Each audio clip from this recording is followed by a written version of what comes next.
हाय दोस्तों, पिछले कुछ वीडियोस के अंदर हम आर्मेचर रिएक्शन का कॉन्सेप्ट देख रहे थे। तो मैंने आपको आर्मेचर रिएक्शन का मीनिंग बताया। आर्मेचर रिएक्शन मैंने आपको वेक्टर डायग्राम ड्रॉ करके समझाया कि आर्मेचर रिएक्शन आर्मेचर का एमएमएफ होता है जो कि फील्ड एमएमएफ से 90 डिग्री पे होता है। और इसके हमने ड्रॉबैक्स देखे, यानी इससे स्पार्किंग होती है, ये वेवफॉर्म को डिस्टॉर्ट करता है, ये आयरन लॉसेस बढ़ाता है, ये सारे हमने ड्रॉबैक्स भी इसके देखे। फिर हमने बोला आर्मेचर रिएक्शन कम करने के लिए क्या कर सकते हैं, ब्रशेस को शिफ्ट कर दो जनरेटर की रोटेशन के डायरेक्शन में या मोटर की रोटेशन से ऑपोजिट। लेकिन उससे क्या हुआ, ब्रशेस शिफ्ट करते ही एमएनए और आगे शिफ्ट हो गया। इस वजह से हम एमएनए पे ब्रशेस को कभी भी नहीं रख पाते हैं। लेकिन अगेन ब्रशेस को शिफ्ट करना प्रैक्टिकली फीजिबल नहीं है, क्योंकि आर्मेचर रिएक्शन आर्मेचर करंट पे डिपेंडेंट है। और जब जब करंट चेंज होगा एफएआर चेंज होगा, एफएआर चेंज होगा तो ब्रशेस की पोजीशन को हमें चेंज करना पड़ेगा। और दूसरी बात कि जब कभी ब्रशेस को रीलोकेट करोगे तो एमएनए फिर से शिफ्ट हो जाएगा, तो इसीलिए इसको प्रैक्टिकली यूज नहीं करते। तो मैंने बोला था प्रैक्टिकली क्या करते हैं, इंटरपोल या कंपेंसेटिंग वाइंडिंग। तो इस वीडियो में हम क्या करने वाले हैं, हम इंटरपोल और कंपेंसेटिंग वाइंडिंग के बारे में ही बात करेंगे और पूरा बेसिक से समझेंगे कि किस तरह से इंटरपोल और कंपेंसेटिंग वाइंडिंग आर्मेचर रिएक्शन कम करने के काम में आते हैं। तो पहले मैं अपना डिस्कशन शुरू करूंगा इंटरपोल से। अब देखो इंटरपोल्स का मतलब क्या है, जैसे नाम से मालूम चल रहा है, इंटर माने बिटवीन और पोल्स माने जो हमारे फील्ड वाइंडिंग के पोल्स हैं। तो इंटरपोल क्या होते हैं, ऐसे पोल जो फील्ड वाइंडिंग के पोल्स के बीच में बनाए जाते हैं। यानी जो तुम अभी तक फील्ड वाइंडिंग के नॉर्थ साउथ दिखा रहे थे, अगर उसके बीच में भी पोल्स बनाए जाएं तो they will be called as interpole.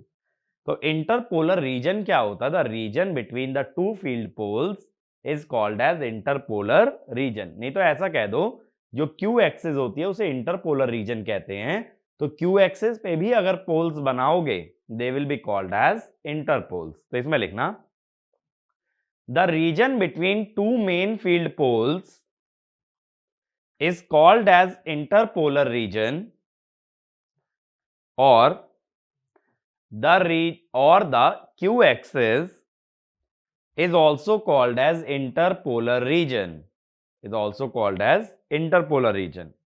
Next point, if poles are constructed in interpolar region, they are said to be interpoles, they are said to be interpoles. अब देखो हमने क्या कहा था कि ब्रशेस को क्यू एक्सिस पे क्यों दिखाते हैं, क्योंकि जो कॉइल कम्यूटेट होती है वो किस पे लाई करती है, क्यू एक्सिस पे। लेकिन क्या हुआ था, जब एमएनए शिफ्ट हो गया था तो क्यू एक्सिस यानी कि जीएनए पे जीरो ईएमएफ नहीं था, तो जो कॉइल कम्यूटेट हो रही थी उसका ईएमएफ नॉन जीरो था, जिस कारण से आ रही थी स्पार्किंग। तो अब मैं क्या चाहता हूं, जो कॉइल कम्यूटेट हो उसका ईएमएफ मैं जीरो करना चाहता हूं, और उसका ईएमएफ अगर मैंने जीरो कर दिया तो मैं स्पार्किंग को अवॉइड कर सकता हूं। तो इसमें लिखना the coil being commutated lies along GNA but due to armature reaction MNA is shifted from GNA, so EMF in the coil being commutated is non-zero and hence sparking occurs, and hence sparking occur। ये चीज मैंने बताई भी थी ना, armature reaction जब आ गया था तो जीएनए पे फ्लक्स डेंसिटी नॉन जीरो हो गई थी। अगर जीएनए पे फ्लक्स डेंसिटी नॉन जीरो है तो वहां ईएमएफ भी नॉन जीरो होगा। तो जिस कॉइल को तुम शॉर्ट सर्किट कर रहे हो उसमें नॉन जीरो ईएमएफ होने के कारण वहां हाई करंट बनेगा और वहां आएगी हमारी स्पार्किंग, ऐसा ही होगा। अब मैं क्या कह रहा हूं, जिस कॉइल को कम्यूटेट करना है यानी जीएनए वाली कॉइल को, अगर उसका ईएमएफ जीरो कर दें तो स्पार्किंग अवॉइड की जा सकती है।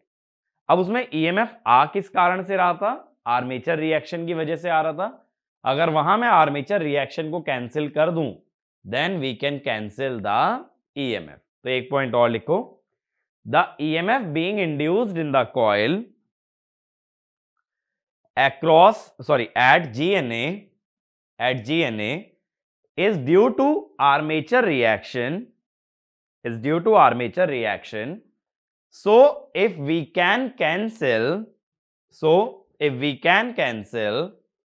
armature reaction along q axis, we can make EMF in the coil at GNA 0. अब देखो कैसे, क्या करते हैं,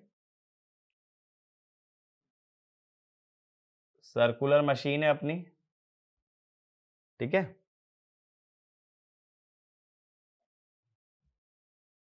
ये मैंने पहले स्टेटर बना लिया। अब मैं 2 ही पोल की मशीन ले लेता हूं, जैसे अभी तक हम लेते भी आए हैं।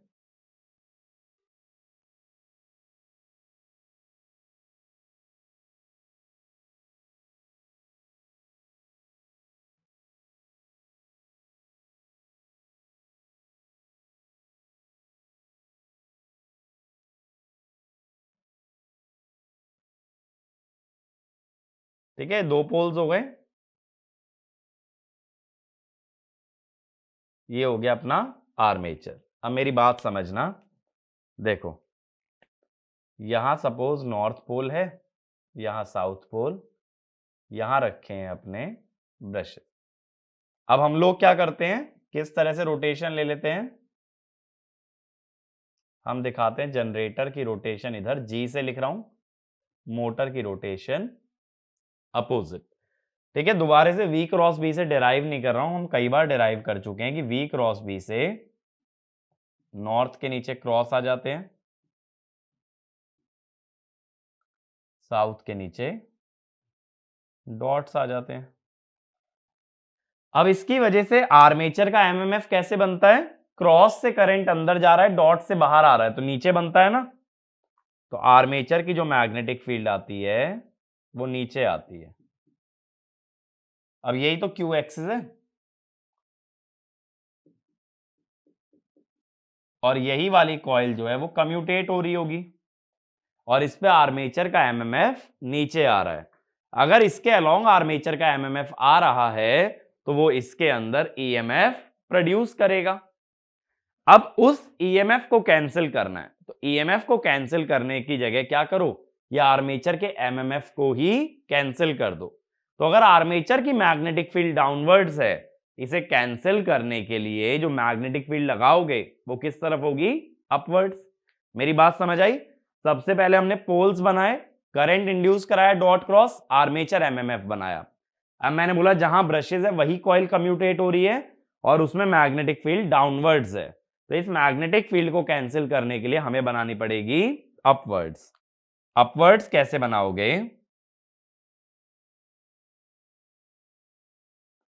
यहां 2 नए पोल्स क्रिएट करके, ये नॉर्थ और ये साउथ। अब देखो नॉर्थ से साउथ जाएगी मैग्नेटिक फील्ड जब, तो ये बनेगा एफ इंटरपोल। ठीक है, एफ इंटरपोल आर्मेचर रिएक्शन से अपोजिट आएगा। मेरी बात क्लियर हुई। तो क्यू एक्सिस पे जो नए पोल तुमने क्रिएट किए हैं, they are said to be interpoles. ठीक है, तो इसमें लिखना interpoles are long and narrow poles placed in the interpolar region to cancel armature reaction in interpolar region, to cancel armature reaction in interpolar region। ठीक है, अब बात है इंटरपोल की पोलैरिटी कैसे डिसाइड होती है। मैंने बेसिक सा मेथड बताया, आर्मेचर रिएक्शन बना लो, आर्मेचर रिएक्शन बनाने के बाद इंटरपोल की मैग्नेटिक फील्ड उससे उल्टी होगी। बट जनरल ऑब्जर्वेशन अगर देखें, जनरेटर की डायरेक्शन में देखो, पहले इंटरपोल का साउथ आया, फिर फील्ड पोल का साउथ आया, पहले इंटरपोल का नॉर्थ आया, फिर फील्ड पोल का नॉर्थ आया। यानी इंटरपोल की पोलैरिटी कैसी है, अगले वाले फील्ड पोल जैसी। जनरेटर की डायरेक्शन में देखो ना, क्लॉकवाइज, अगला कौन सा पोल आएगा, साउथ, तो ये साउथ है। अगला कौन सा पोल आएगा, नॉर्थ, तो ये क्या है, नॉर्थ, अगर क्लॉकवाइज चले। ठीक है, ऐसे मोटर से सोचो तो उल्टा है, पिछला पोल साउथ तो ये भी साउथ, पिछला पोल नॉर्थ तो ये भी नॉर्थ, इस तरह जाओगे ना मोटर में तो, और जनरेटर में जा रहे हो ऐसे, तो जनरेटर में इंटर पोल से अगला पोल देखना है और मोटर में इंटर पोल से पिछला पोल देखना है। तो यही लिखो, the polarity of Interpol, the polarity of Interpol must be same as the main field pole ahead of it, main field pole ahead of it in case of generator, in case of generator, and the main field pole behind it in case of motor, main field pole behind it in case of motor। बात समझ आई? Generator जब clockwise घूम रहा है तो ये वाला next है, ये प्रीवियस है, तो इस पोल की पोलैरिटी अगले पोल जैसी है। मोटर में उल्टा घूम रहा है तो ये पिछला पोल बना तो पिछले पोल जैसी है। ठीक है, बस इतना है।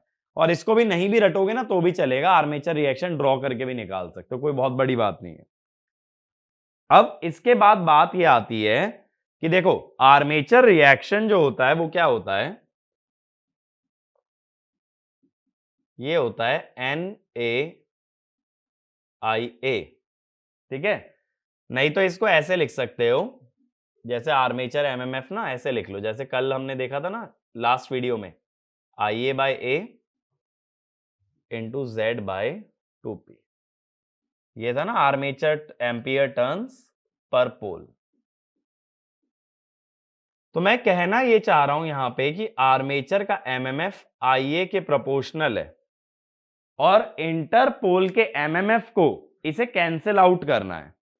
अब एक चीज सोचो, आर्मेचर का एमएमएफ IA बढ़ने के साथ साथ बढ़ेगा और इंटरपोल इसे कैंसिल करना चाहता है, तो हम ये कहेंगे इंटरपोल का एमएमएफ भी IA के साथ साथ बढ़ना चाहिए, तभी वो इसे कैंसिल कर पाएगा। तो हम क्या कहेंगे, टू कैंसिल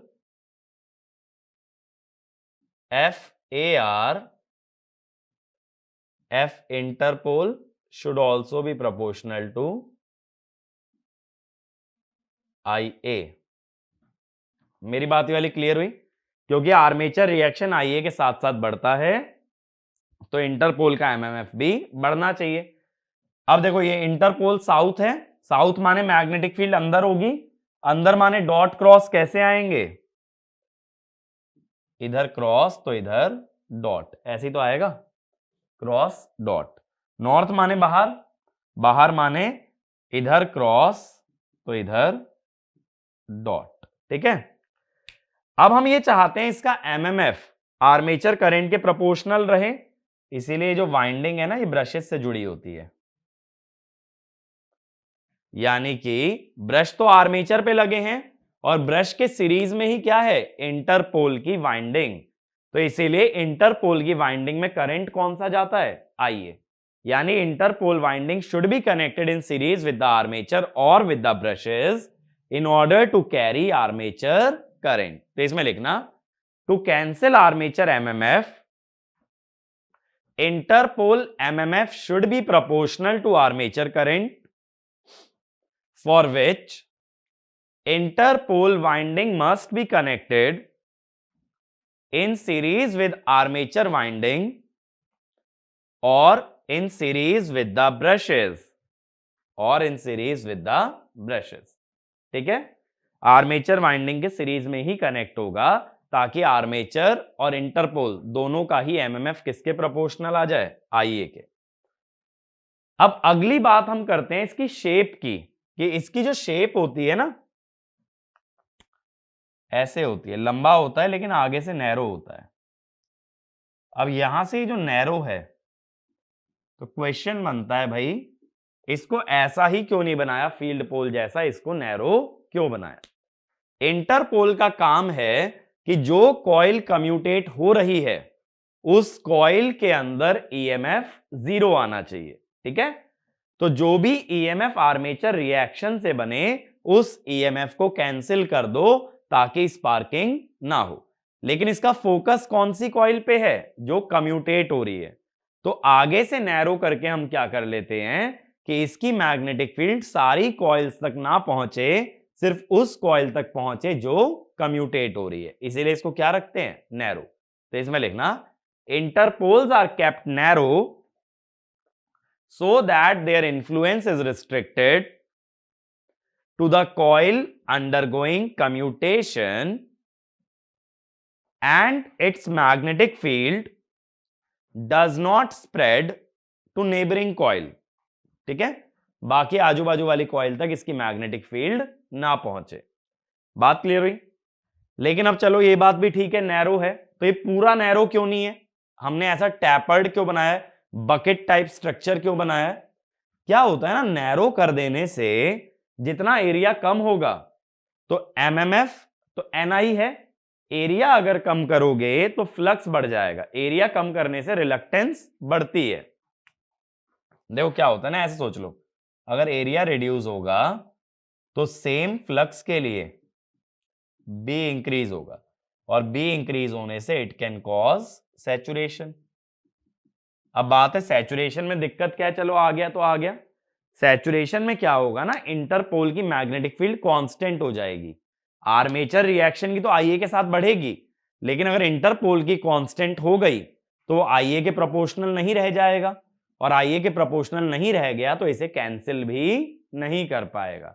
फिर क्या होगा, आईए के साथ साथ एफएआर तो बढ़ता रहेगा, लेकिन इंटरपोल की मैग्नेटिक फील्ड कांस्टेंट हो जाएगी, तो it won't be able to cancel armature reaction. तो अगला पॉइंट ये लिखना, नैरो पोल्स और smaller cross sectional area may cause high flux density which may cause saturation, and in that case interpole magnetic field will not be able to cancel armature reaction। ठीक है, so interpoles are kept wider at the bottom, to increase effective cross section area and avoid saturation। ठीक है, तो कभी कोई interpole की shape के बारे में पूछे तो कहोगे आगे से नैरो इसलिए रहता है ताकि उसका इंफ्लुएंस कॉइल अंडरगोइंग कम्यूटेशन तक ही रहे, पीछे से चौड़ा इसलिए रखते हैं ताकि ओवरऑल क्रॉस सेक्शन एरिया अगर बढ़ जाने से क्या होगा कि सैचुरेशन अवॉइड हो जाएगा, और सैचुरेशन अवॉइड हो गया तभी वो आर्मेचर के एमएमएफ को कैंसिल कर पाएगा। ठीक है, वरना कैंसिलेशन नहीं हो पाता है। अब देखो क्या कर रहे हैं ना, जैसे हमने पहले डायग्राम बनाया था आर्मेचर रिएक्शन का, पूरा वैसे ही डायग्राम बना रहे हैं। पहले हम क्या करते हैं, फील्ड पोल्स बनाते हैं,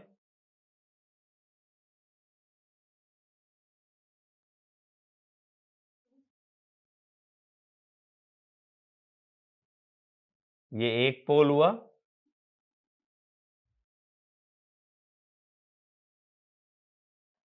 ये हो गई डी एक्सिस। ठीक है, इसके पास में ये आ गई क्यू एक्सिस, फिर से इधर से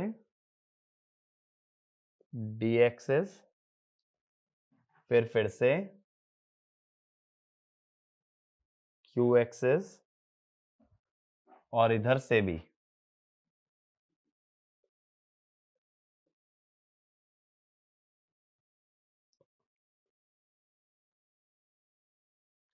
क्यू एक्सिस। इधर मैं दूसरा पोल बना लेता हूं,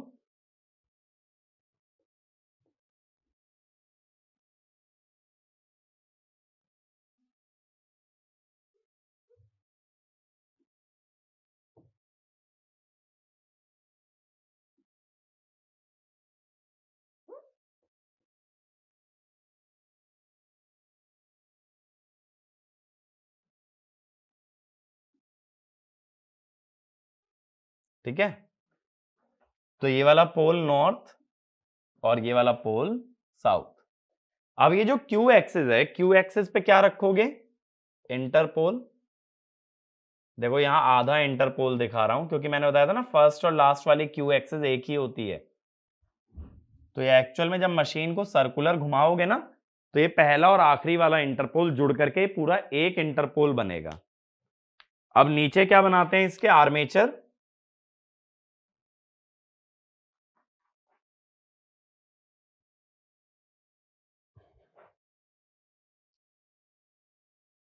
आर्मेचर में हम क्या दिखाते हैं,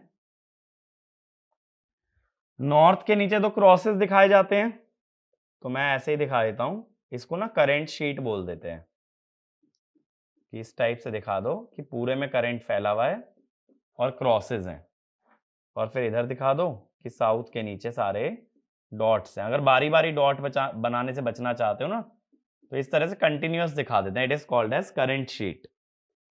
अब रोटेशन मानी जाती है, रोटेशन हम कैसे मानते हैं, जनरेटर की इस टाइप से और मोटर की ऑपोजिट, और चाहे तो जनरेटर की रोटेशन से ऑब्जर्व भी कर सकते हो। ये नॉर्थ पोल है, मैग्नेटिक फील्ड डाउनवर्ड्स आएगी, वेलोसिटी राइट में मानी है, तो वी क्रॉस भी अंदर आएगा। ठीक है, जनरेटर में हमने इंटरपोल्स की पोलैरिटी कैसे बताई थी, इंटरपोल की पोलैरिटी अगले पोल जैसी होती है, अगले पोल जैसी, जैसे इसके लिए अगला पोल है साउथ तो ये साउथ, इसके लिए अगला पोल है नॉर्थ तो ये नॉर्थ। ठीक है, और मोटर के लिए पिछले पोल जैसी, अगर मोटर लेफ्ट में जा रही है तो ये पिछला पोल देख के देखा जाएगा, साउथ। अब बात है इससे फ्लक्स डेंसिटी कैसे बनती है, सबसे पहले मैं फ्लक्स डेंसिटी बना लेता हूं इंटरपोल की।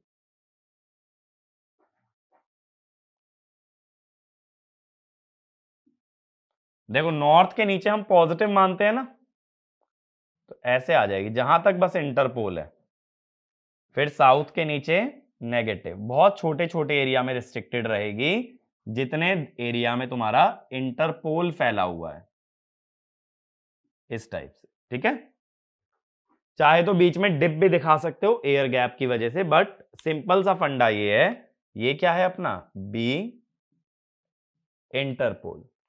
अब आर्मेचर रिएक्शन के अंदर जो हमने वेवफॉर्म पढ़ी थी बी की, वो मैं एक बार ड्रॉ कर देता हूं और फिर ये बताऊंगा कि मॉडिफिकेशन कैसे होता है।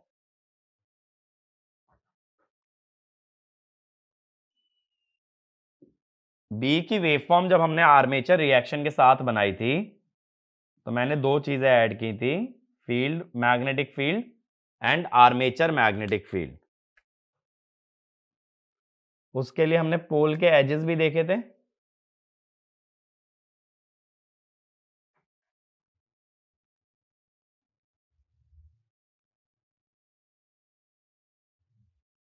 तो कैसे हमारी मैग्नेटिक फील्ड आई थी, मैं डॉटेड में ड्रॉ कर रहा हूं, नेगेटिव से शुरू हुई थी,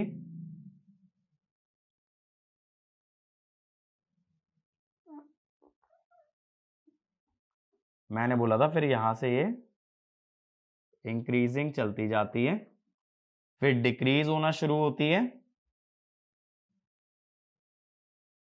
और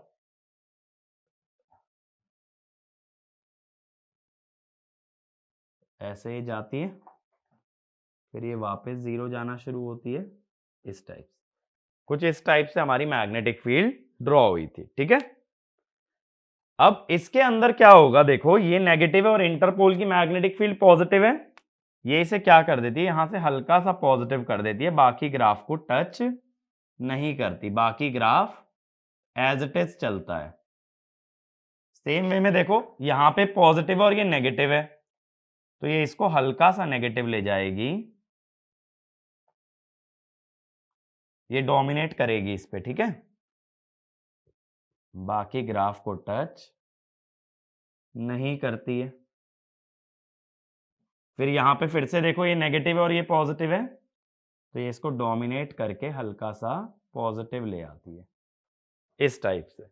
तो हुआ क्या, आर्मेचर रिएक्शन को इसने कैंसिल तो किया ही किया, बट उसको डोमिनेट कर दिया, तो यहां जीरो पे नहीं लाई।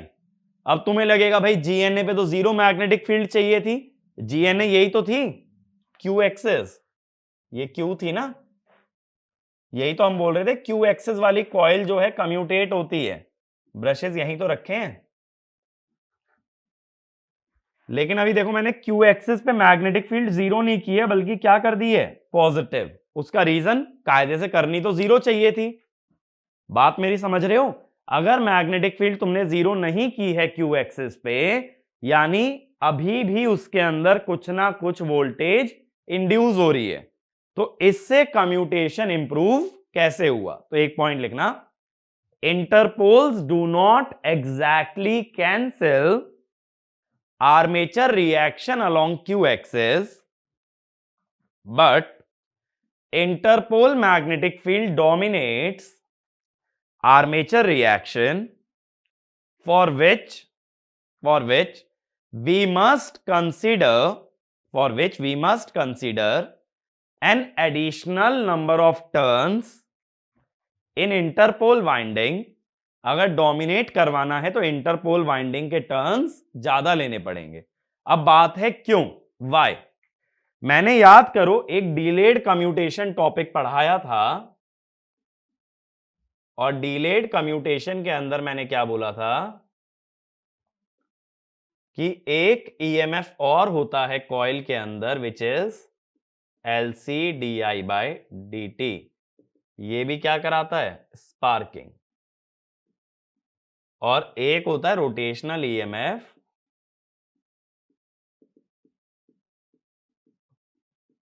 या मोशनल ईएमएफ कह सकते हो। अब क्या हो रहा था, पहले रोटेशनल ईएमएफ आ रहा था मैग्नेटिक फील्ड की वजह से, और L D I by D T जिसे हम कहते हैं रिएक्टेंस वोल्टेज, ये आ रही थी इंडक्टेंस की वजह से। तो जब आर्मेचर रिएक्शन को कैंसिल कर रहे हो ना, तो तुम सिर्फ कैंसिल कर रहे हो बीएलवी, लेकिन मुझे L D I by D T भी कैंसिल करना है, इसीलिए इंटरपोल की मैग्नेटिक फील्ड हल्की सी ज्यादा लेते हैं। तो अगला पॉइंट लिखना, interpole magnetic field is kept higher so that it not only cancels rotational EMF but also compensates the reactance voltage and hence avoids sparking। ठीक है, तो उसे रिएक्टेंस वोल्टेज को भी काटना है, तो सिर्फ बी को कैंसिल करने से काम नहीं चलेगा, उससे ज्यादा वोल्टेज लो ताकि L D I by D T भी कट जाए। ठीक है, तभी तुम कह सकते हो कॉइल के अंदर नेट जीरो ईएमएफ आएगा। सिर्फ आर्मेचर रिएक्शन को कैंसिल नहीं करना। अब देखो, इससे कम्यूटेशन वाला पार्ट तो अपना सुधर गया, लेकिन दिक्कत ये रह गई, अभी भी ये जो फ्लक्स डेंसिटी है फ्लैट टॉप्ड नहीं आई, ये डिस्टॉर्टेड है। डिस्टॉर्शन से मैंने नुकसान क्या बताया था कि जहां ये फ्लक्स डेंसिटी हाई है, उस कॉइल का ईएमएफ भी ज्यादा होगा। कॉइल का ईएमएफ ज्यादा होने से कम्यूटेटर के दो सेगमेंट के बीच की वोल्टेज बढ़ जाती है, और वोल्टेज बढ़ने से बीच की माइका डैमेज हो सकती है, और इसी वजह से कम्यूटेटर कैन गेट डैमेज। तो इसमें लिखना, bye the use of Interpol's commutation is improved but flux density under the poles is distorted, which can cause high voltage across a coil and high voltage between commutator segments and can damage mica insulation, which will lead to sparking across commutator। ठीक है, इसीलिए अगर कभी कोई पूछे Interpol's का काम क्या है, तो तुम ये नहीं कहोगे आर्मेचर रिएक्शन को कैंसिल करना, तुम कहोगे to cancel armature reaction in interpolar region या along Q axis to improve commutation. और अगर कभी ऐसे दो ऑप्शन आ जाए, इंटरपोल्स का काम क्या है, आर्मेचर रिएक्शन को कैंसिल करना या कम्यूटेशन इंप्रूव करना, तो बेहतर ऑप्शन रहेगा टू इंप्रूव कम्यूटेशन। ठीक है, क्योंकि आर्मेचर रिएक्शन को कैंसिल तो करता है, लेकिन बहुत छोटे रीजन के अंदर, जिसका मेन ऑब्जेक्टिव कम्यूटेशन से रिलेटेड है। ये बात क्लियर हुई? तो अब देखो, कभी भी अगर मैं पूछूं एफ इंटरपोल बड़ा होगा या एफ ए आर, तो तुम कहोगे भाई एफ इंटरपोल को डोमिनेट करना चाहिए। क्यों करना चाहिए? क्योंकि उसे सिर्फ आर्मेचर रिएक्शन कैंसिल नहीं करना, उसे L D I by D T या रिएक्टेंस वोल्टेज को भी कैंसिल आउट करना पड़ेगा। इसके लिए उसकी वैल्यू ज्यादा ली जाती है। तो इंटरपोल्स के बारे में पॉइंट क्लियर है। आगे चलते हैं। अगला मेथड जो हमने बोला था दैट वाज कंपेंसेटिंग वाइंडिंग। अब कंपेंसेटिंग वाइंडिंग का काम यह होता है कि अंडर द पोल्स ये आर्मेचर के एमएमएफ को या आर्मेचर की मैग्नेटिक फील्ड को कैंसिल आउट करती है। तो क्यू एक्सिस पे कौन कैंसिलेशन दे रहा है? क्यू एक्सिस पे कैंसिलेशन मिल रहा है इंटरपोल से, और डी एक्सिस या पोल के नीचे कौन देगा? Compensating winding. तो दोनों मिल करके नेट आर्मेचर रिएक्शन को खत्म करते हैं।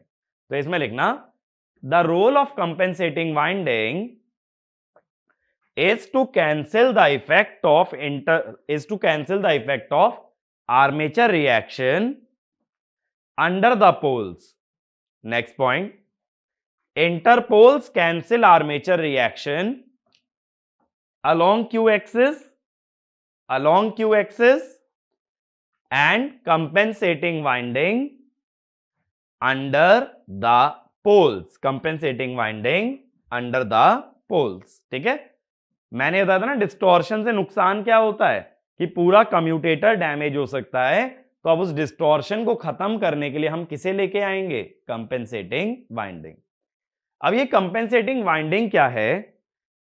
पहली बात तो ये भी एक कॉइल होती है, और ये कॉइल लगती कहां है? ये पोल फेसेस में लगती है। जो तुम नॉर्थ और साउथ पोल बना रहे हो उसी के अंदर एक और कॉइल लगाई जाएगी, that will be compensating winding. और दूसरी बात, अगर इसे आर्मेचर रिएक्शन को कैंसिल करना है, आर्मेचर रिएक्शन हमेशा Ia के प्रोपोर्शनल है, तो उसे कैंसिल करने के लिए इसका एमएमएफ भी Ia के प्रोपोर्शनल आना चाहिए। इसीलिए it is also connected in series with the armature. तो इसमें लिखना compensating winding is embedded in the pole faces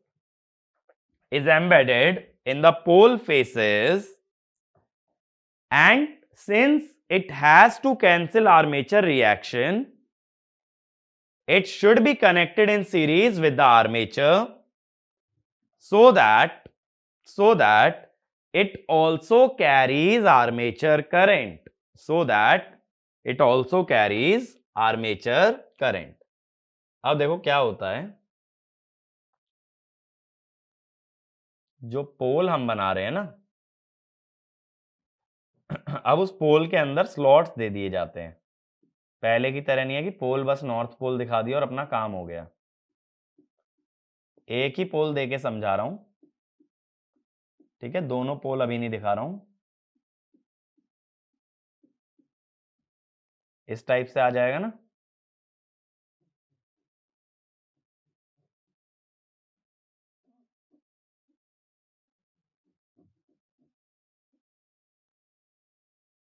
ये आ गया। अब मान लो ये नॉर्थ पोल है। नॉर्थ पोल की मैग्नेटिक फील्ड नीचे आती है। नीचे अगर आती है तो लेफ्ट से अंदर जाएगा करंट,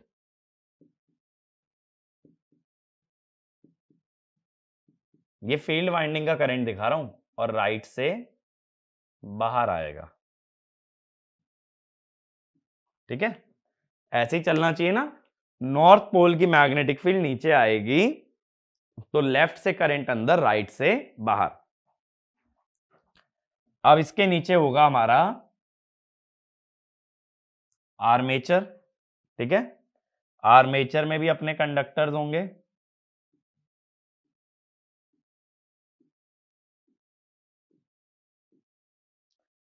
अब जनरेटर की रोटेशन क्लॉकवाइज मान ली जाती है, तो इस हिसाब से नॉर्थ के नीचे हमेशा क्या दिखाए जाते हैं? क्रॉस, अगर क्लॉकवाइज लेते हो, वरना V क्रॉस B से भी निकाल सकते हो, क्रॉस ही आएगा।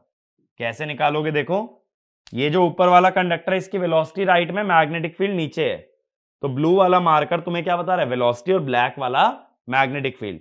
तो देखो जरा, वेलोसिटी से मैग्नेटिक फील्ड की तरफ आओगे तो अंदर आएगा V cross B is inwards. अब ये जो क्रॉसेस हैं इनकी मैग्नेटिक फील्ड कैसे बनेगी?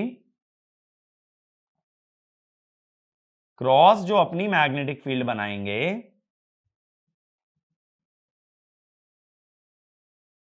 That will be clockwise. ठीक है,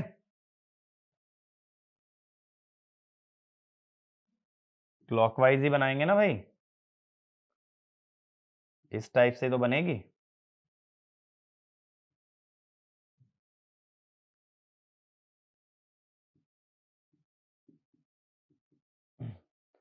अब हमें क्या पता था कि आर्मेचर रिएक्शन सबसे ज्यादा डोमिनेट कहां करता है, पोल के एजेस पे, क्योंकि देखो जैसे नॉर्थ वाले पोल की मैग्नेटिक फील्ड है वो तो ऐसे आएगी ना, तो इस वाले एज पे तो ऐड हो जाएंगे दोनों और इस वाले एज पे दोनों सब्ट्रैक्ट हो जाएंगे। हमने बोला भी था आर्मेचर रिएक्शन एक पोल टिप पे स्ट्रेंथनिंग इफेक्ट देता है और दूसरे पोल टिप पे वीकनिंग इफेक्ट। तो मुझे ये जो एजेस पे मैग्नेटिक फील्ड आ रही है ना, इसको कैंसिल आउट करना है। अब इसके लिए मैं क्या करता हूं, यहां वाइंडिंग लगाता हूं ऐसे डॉट, ये होती है तुम्हारी कंपेंसेटिंग वाइंडिंग जो पोल के फेस के अंदर लगा दी जाए। अब डॉट की मैग्नेटिक फील्ड कैसे बनेगी बताओ, डॉट की बनेगी क्लॉकवाइज, सॉरी एंटी क्लॉकवाइज। तो पहले मैं डॉट की बनाता हूं,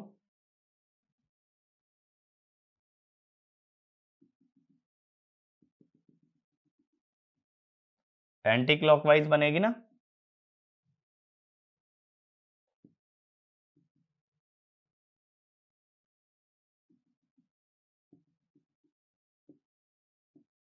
ठीक है, इस टाइप से बन जाएगी।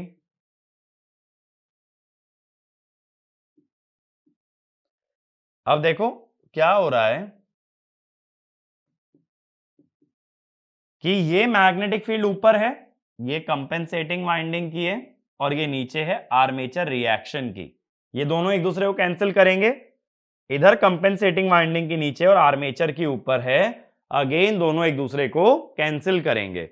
तो कंपेंसेटिंग वाइंडिंग क्या करती है, पोल के जो एजेस हैं वहां वो आर्मेचर रिएक्शन की मैग्नेटिक फील्ड को कैंसिल आउट कर देती है। तो लिखना एक ये वाला point, armature reaction is most dominant at edges of the pole, is most dominant at edges of the pole, and the polarity of compensating winding is such that it cancels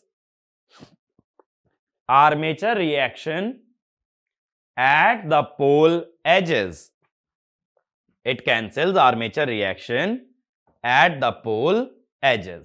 ठीक है, तो ये वाला डायग्राम ड्रॉ कर लेना कि किस तरह से मैग्नेटिक फील्ड एक दूसरे को कैंसिल कर रही है। अब देखो जैसे इंटरपोल के लिए आर्मेचर रिएक्शन के लिए पूरा डेवलप्ड डायग्राम बनाया था, वैसा ही डेवलप्ड डायग्राम अब हम कंपेंसेटिंग वाइंडिंग के साथ में बनाएंगे। फिर से उसी तरीके से लेंगे डी एक्सिस क्यू एक्सिस। अब मैं इंटरपोल और कंपेंसेटिंग वाइंडिंग दोनों का यूज करूंगा। ये सबसे पहले आ गई क्यू एक्सिस, बराबर बराबर डिस्टेंस पे लाइन खींच लेना, डी एक्सिस क्यू एक्सिस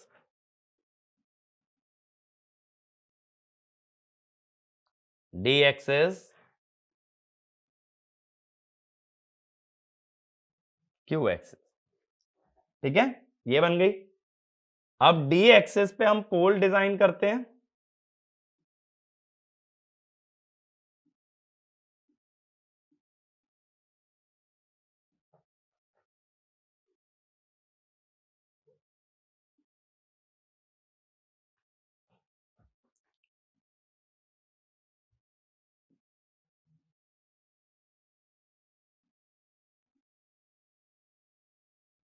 ठीक है, पोल बन गए। और क्यू एक्सिस पे क्या दिखाते हो, इंटरपोल,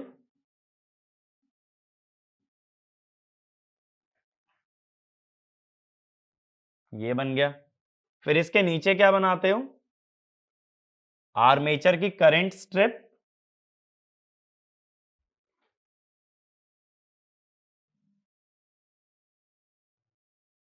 ठीक है। अब ये वाला पोल नॉर्थ पोल रहता है, ये साउथ, और ये डायरेक्शन हो जाती है जनरेटर की। इसीलिए अगले वाले पोल को देख के इंटरपोल्स डिसाइड होते हैं। ठीक है। फिर नॉर्थ के नीचे हम क्या दिखा देते हैं? क्रॉसेस। और साउथ के नीचे क्या दिखा देते हैं? डॉट। ये बन गया। अब बात है कंपेंसेटिंग वाइंडिंग की। मैंने बताया था अगर आर्मेचर में क्रॉस था तो कंपेंसेटिंग वाइंडिंग में डॉट दिखाया था, तो यहां दिखा दो इसी टाइप से डॉट।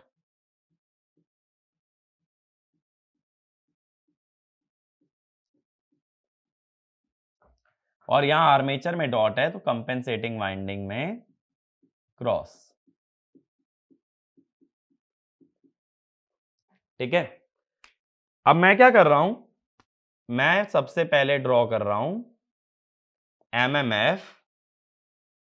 तीन चीजों का ड्रॉ करूंगा, आर्मेचर, इंटरपोल और कंपेंसेटिंग वाइंडिंग। तो पहले कंपेंसेटिंग वाइंडिंग का ही बना लो। छोटा सा इस टाइप से आ जाता है, फिर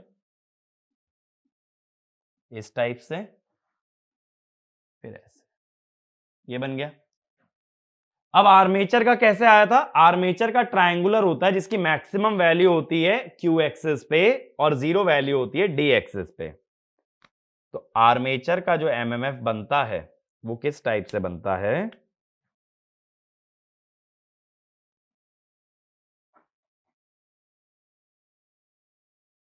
ये होता है अपना एफ ए आर।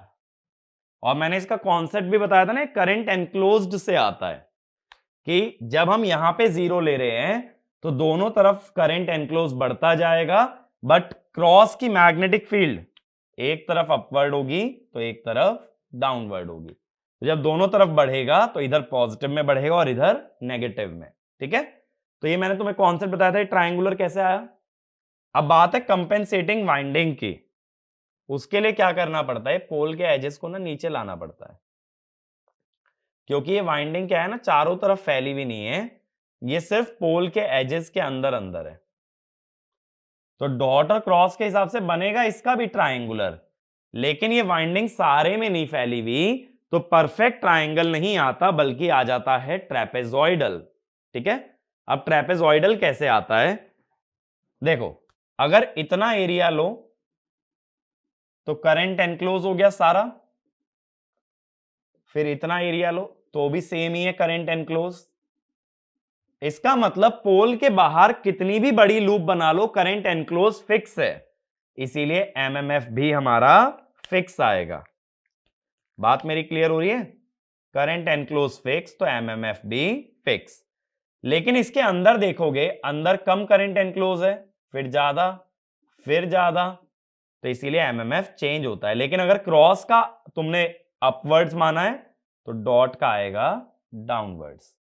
फिर पोल्स के बीच में कांस्टेंट रहेगा, फिर पोल के अंदर बढ़ेगा, फिर पोल्स के बीच में कांस्टेंट, इस टाइप से आता है। तो it is a trapezoidal in nature. मेरी बात समझ आई? ट्रेपेजॉइडल क्यों आ रहा है? क्योंकि जब पोल के नीचे करंट एनक्लोज निकालोगे तो वो बढ़ता जाएगा, और पोल के बाहर जाओगे तो कितना भी बड़ा एम्पीरियन लूप बना लेना, उसका करंट एनक्लोज कांस्टेंट रहेगा। और मैंने तुम्हें यह भी बताया था, इसकी वैल्यू आती है करंट एनक्लोज्ड बाय 2। कैसे मैंने बताया था? Integral H dot D L, current enclose आ जाता है। ठीक है। और ये होता है एयर गैप, ये एच डॉट डी एल हो जाता है 2hg, क्योंकि दो बार एयर गैप आता है ना एक लूप के अंदर, तो hg, इसी को एमएमएफ कहते हैं। ये हो जाता है आई एनक्लोज्ड बाय 2। तो मैं यही बोल रहा हूं, जब बड़ी लूप ले रहे हो तो करंट एनक्लोज कांस्टेंट है, इसीलिए एमएमएफ भी कांस्टेंट है। और जब छोटी से लूप बड़ी करते जा रहे हो तो करंट एनक्लोज बढ़ रहा है। अब देखो, ये इंक्रीजिंग कर्व है, ये डिक्रीजिंग कर्व है, एक दूसरे को कैंसिल आउट कर रहे हैं। अब रिजल्टेंट मैग्नेटिक फील्ड कैसी आती है? इसका मतलब है पोल के नीचे पोल के नीचे आर्मेचर रिएक्शन को कैंसिल कर दिया कंपेंसेटिंग वाइंडिंग ने। ये इंक्रीजिंग तो ये डिक्रीजिंग, ये डिक्रीजिंग तो ये इंक्रीजिंग, एक दूसरे को कैंसिल आउट करते हैं। अब देखो किस टाइप से आ जाती है। पोल के नीचे फ्लैट टॉप्ड आ जाती है और इंटरपोल में क्यू एक्सिस पे इंटरपोल की वजह से स्लाइटली नेगेटिव आती है।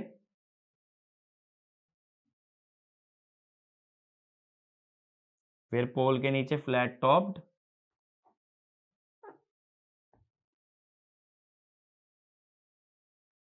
फिर इंटरपोल के नीचे हल्का सा पॉजिटिव। तो इस टाइप से हमारी रिजल्टेंट मैग्नेटिक फील्ड बन जाती है। तो बना लिया हमने वापस से फ्लैट टॉप्ड, बिना कोई ब्रश शिफ्ट किए और ना ही कोई इसके अंदर अब हमारा पीक रह गया, ना ही कोई डिस्टॉर्शन रह गया, और क्यू एक्सिस पे भी हमने रिएक्टेंस वोल्टेज को भी कैंसिल कर दिया और रोटेशनल ईएमएफ को भी। ठीक है, तो ये पूरा कॉन्सेप्ट होता है for the case of compensating winding. और पोल का जितना एरिया होता है इसे क्या बोलते हो? पोल आर्क। और जितने एरिया में पोल की इंफ्लुएंस होती है दो बार क्यू एक्सिस के बीच में, इसे कहते हैं पोल पिच। ठीक है, एक पोल के नीचे का एरिया हमेशा पोल आर्क, और टोटल दो बार क्यू एक्सिस के बीच में जो एरिया होता है दैट इज पोल पिच। मेरी बात यहां तक क्लियर है? अब देखो हमने ये बोला कि कंपेंसेटिंग वाइंडिंग और इंटरपोल दोनों ही आर्मेचर के सीरीज में लगाए जाते हैं। तो डीसी मशीन को कैसे दिखा दोगे? देखो ये फील्ड वाइंडिंग हो गई,